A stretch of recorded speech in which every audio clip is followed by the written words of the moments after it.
আসিয়া মারা গেছেন, আপনি কি জানেন এটা? আসিয়া গতকালকে মারা গেছেন, গতকাল রাতেই মারা গেছে আসিয়া।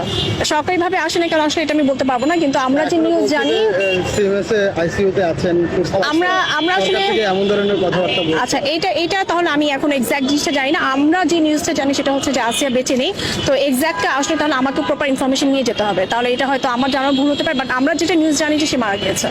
মানুষের কথা, তাই না? হ্যাঁ, মানুষের কথা ট্যাগ দিয়ে আমরা তো থাকে। দেখেছি ফেনীতে নুসরা কুমিল্লা ক্যান্টনমেন্টের তরুণ জি, বললাম যে আসলে আপনার নজর বা পর্দা যেটা সেটা পড়াতে হবে হচ্ছে আমাদের নজরে। হ্যাঁ, আপনি পোশাক বলেন, বয়স বলেন, কোনো কিছুই যেখানে এখানে আসলে বাজবি ছাড়া কোনো আপনি ক্যাটাগরিতে ফেলতে পারতেছেন না, তা মানে সমস্যাটা হচ্ছে আমাদের নজরে, পর্দাটা পড়াতে হবে আমাদের নজরে। থ্যাংক ইউ ম্যাম, আপনার নাম হচ্ছে ডক্টর নাজিয়া। নাজিয়া। আমি doctors movement for justice society প্রচার সম্পাদক হিসেবে আছি। আমি ওরাল ম্যাক্সিফেশিয়াল সার্জারিতে FCPS final part training complete করার পরীক্ষা বসবো দেওয়া করবেন। Thank you, sir. Thank you.